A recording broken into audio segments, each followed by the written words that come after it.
I'd like to talk to you about a project we've been doing as part of the Age Well National Center of Excellence called Digital Storytelling for Older Adults. Here we go. Okay, so you've all heard about the huge increase in the proportion of seniors, that we have as many older adults, 65 and older now, as we have kids 14 and less and under. In fact, Canada and the world we talk about is experiencing what we call a silver tsunami, a term I hate, so I prefer to think of it as a golden wave, because a wave I can surf, right? So seniors' lack of communication has been shown to lead to isolation and loneliness. And this can lead then to depression, cognitive decline for older adults, and we know that this can create serious health problems. So we need to provide opportunities for older adults where they can share their experiences, reclaim their identities, build relationships with their peers, and also use technological devices for communication. So our team is investigating the social, emotional, and cognitive experience of older adults while they're creating their own digital stories, and the impacts that these storytelling workshops and that the stories themselves have on the story viewer audience.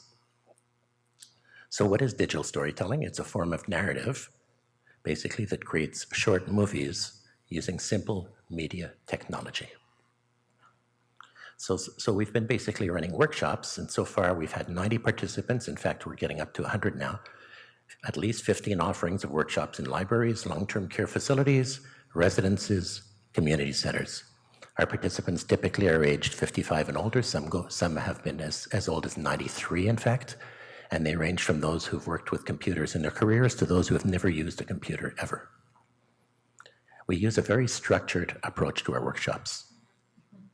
Follow those steps or else, right? Okay, and this is one of our groups in Burnaby, our Burnaby cohort. So we say something like this: reflect back on your life. Is there an event that stands out in your mind or affected you more deeply? Pick one and describe what happened. And then people use a particular digital storytelling software, which is free, called WeVideo. And it looks a little bit like this. You just take your images that you've got yourself, that you've either digitized from your home photos or whatever, and you drag them onto a timeline, and you record, you come up with a script, and you speak it into a microphone, and you lay that on along the timeline and adjust your images, and basically at the end, if you want to, you can lay a royalty-free music track on it, and you end up with a little video. So what are a few research results?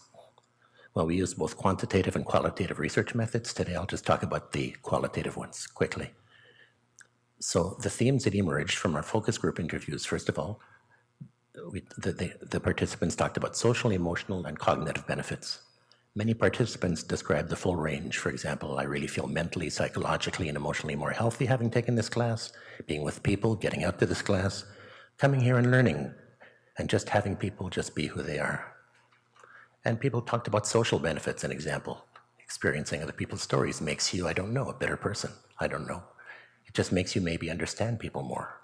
And the cognitive benefits, it's very rushed, working on that, using your brain and your creativity and your ideas. It keeps me awake at night. Yeah, we'll have to introduce some sleeping pills in these workshops.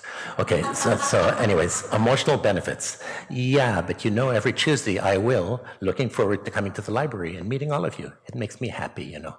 So these are just selected comments, and we have dozens of them like this, people just loving this workshop.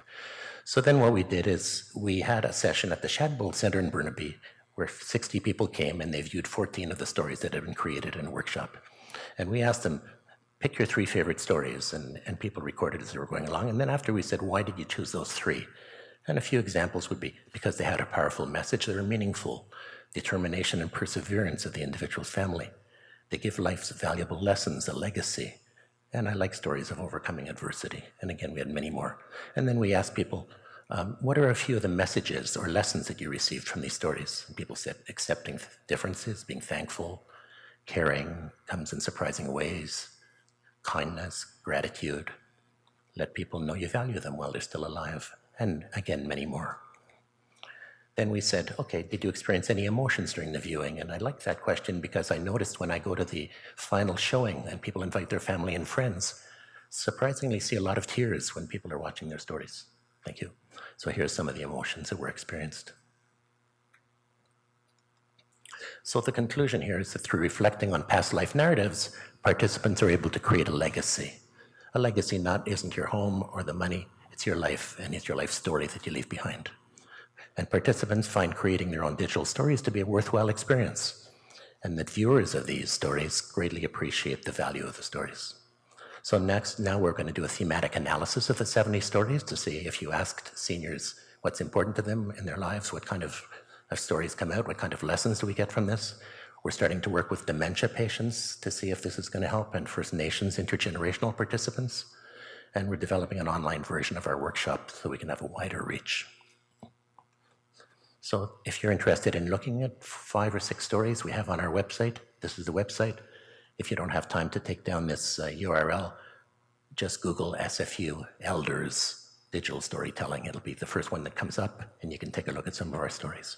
So I just want to acknowledge the Age Well National Centre of Excellence, SHIRC, and particularly my colleague Andrew Sixsmith, the co-lead of the Age Well Network and former director of the Gerontology Research Centre, because when I started this work 5 years ago as an educator, I didn't know a heck of a lot about gerontology, and having Andrew there was phenomenally helpful, and he's been supportive for all these years, so thank you.